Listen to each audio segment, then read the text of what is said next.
Imaginez attendre des années que l'Église change de cap. Vous avez prié, écrit, adressé des pétitions. Et puis vous avez reçu la réponse non pas de Léon XIV, mais de Tucho Fernandez. Et cette réponse est « Il est malhonnête de croire que quoi que ce soit puisse changer ». À la fin de cette vidéo, vous comprendrez pourquoi la vraie question n'est pas de savoir si Léon XIV va changer l'Église, mais ce que les fidèles doivent de faire maintenant que la réponse est arrivée.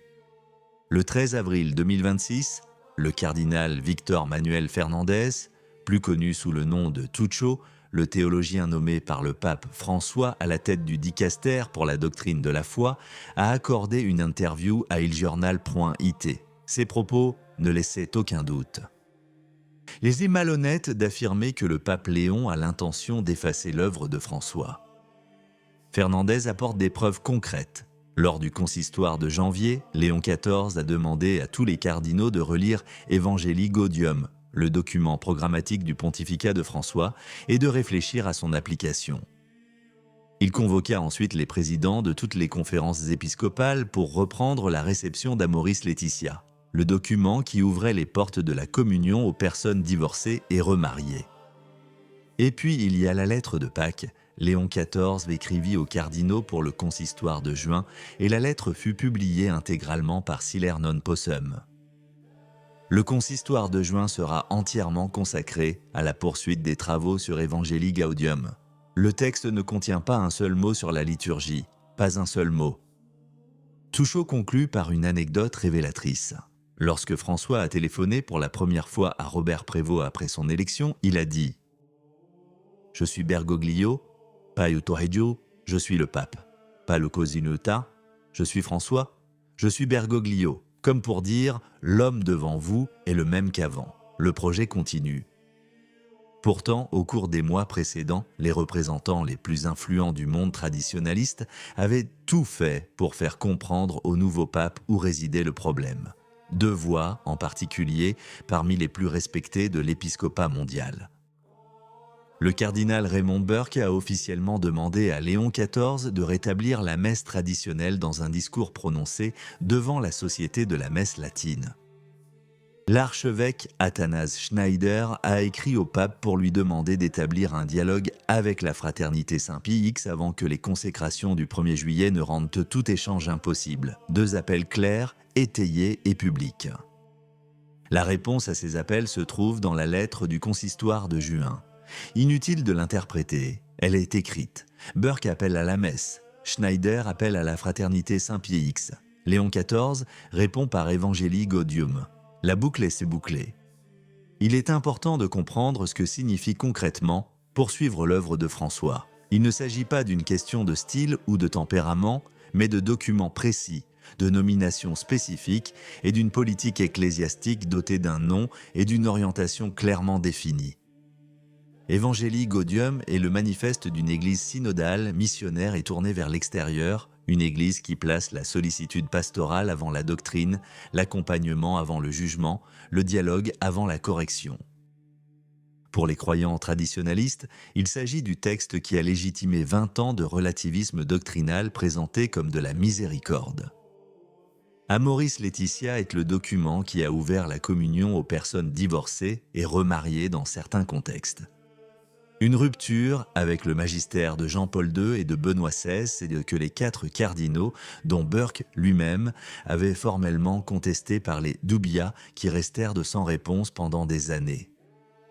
Léon XIV souhaite que sa réception reprenne. Il veut qu'elle soit appliquée partout. Et Traditionis Custode, le nonce apostolique en Grande-Bretagne, l'a explicitement confirmé. Léon XIV ne lèvera pas les restrictions sur la messe traditionnelle. L'évêque Michael Martin de Charlotte a bien compris le message. Il a interdit les balustrades d'autel dans son diocèse à compter du 16 janvier 2026 et a déclaré qu'il n'y aura pas de retour en arrière sur la suppression de la messe dans les paroisses. Tout évêque progressiste sait qu'il peut agir en toute impunité. Mais il y a un second niveau que les traditionalistes doivent absolument comprendre. La continuité avec François n'est pas un hasard, c'est un choix conscient et assumé. Tucho Fernandez ne parle pas seul. Il s'exprime en tant que porte-parole autorisé d'un pontificat qui se définit ouvertement comme étant aligné sur le précédent. Cela place Burke et Schneider dans une position particulière. Leurs voix sont respectées et écoutées, mais non décisives. Leurs appels au pape sont des actes de fidélité institutionnelle dont l'histoire témoignera. Sur le plan institutionnel, cependant, ils n'ont abouti à aucun résultat. La messe traditionnelle n'a pas été rétablie. Le dialogue avec la FSSPX n'a pas été établi.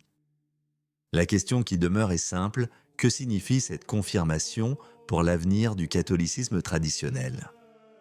Si le pontificat de Léon XIV est la continuation déclarée de celui de François, alors tout ce qui était vrai sous François l'est encore aujourd'hui. Les restrictions liturgiques, l'ouverture à un œcuménisme ambigu et la synodalité comme mode de gouvernement de l'Église. Il existe cependant une différence importante par rapport à l'époque de François. Les traditionalistes ne sont plus isolés et silencieux. Burke prend la parole publiquement, Schneider écrit des lettres, la FSSPX poursuit ses préparatifs pour juillet. Surtout, une crise de légitimité canonique de plus en plus documentée plane sur l'ensemble de l'édifice. Une ombre qu'aucun consistoire sur Evangelii Gaudium ne saurait dissiper. Au début du XXe siècle, Saint-Pied-Simo fut confronté à une crise comparable. L'infiltration du modernisme dans la théologie, les séminaires et la catéchèse. Sa réponse ne fut pas la synodalité. C'était le serment antimoderniste, le catéchisme et la clarté doctrinale. Il ne s'agissait pas de faire des compromis avec l'erreur, mais de défendre la vérité sans hésiter. Tuchot a déclaré qu'il est de malhonnête de penser que Léon XIV efface François. Il a peut-être raison. Mais il est tout aussi vrai que la tradition ne peut être effacée par un document et que les fidèles qui la préservent ne disparaissent pas à la suite d'un consistoire sur Evangelii Gaudium.